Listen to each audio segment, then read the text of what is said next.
بسم الله الرحمن الرحيم. يا أيها الذين آمنوا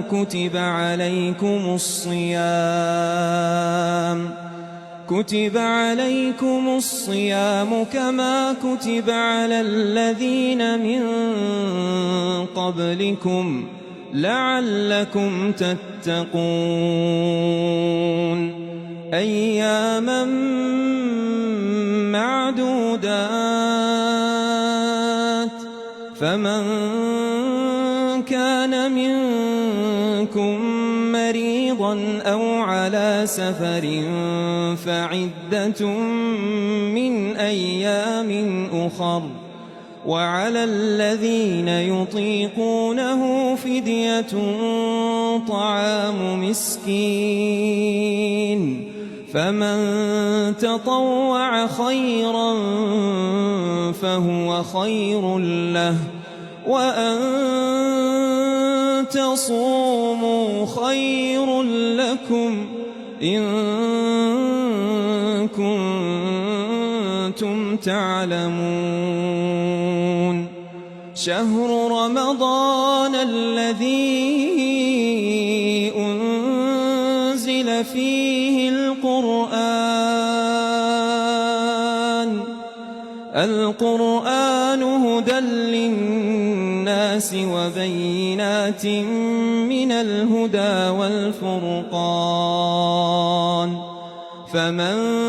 شهد منكم الشهر فليصمه ومن كان مريضا أو على سفر فعدة من أيام أخر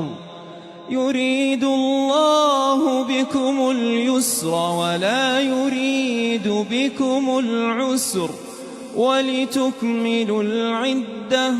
ولتكبروا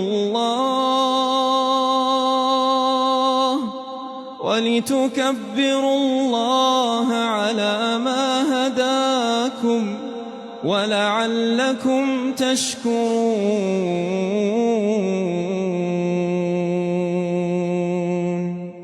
وإذا سألك عبادي عني فإني قريب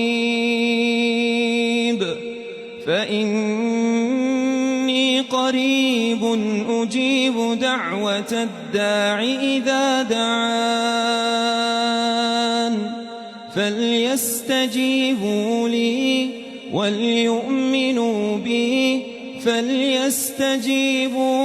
وليؤمنوا بي لعلهم يرشدون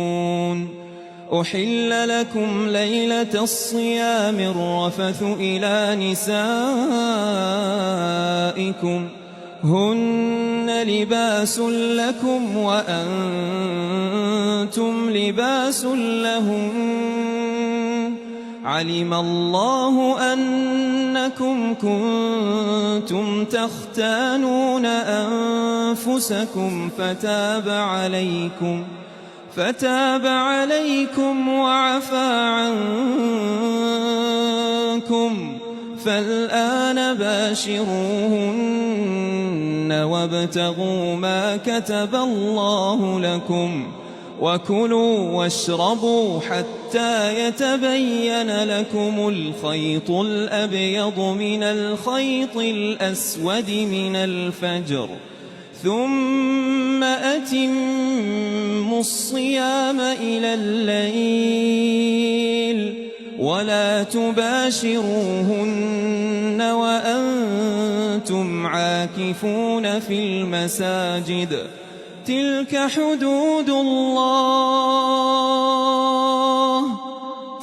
حدود الله فلا تقربوها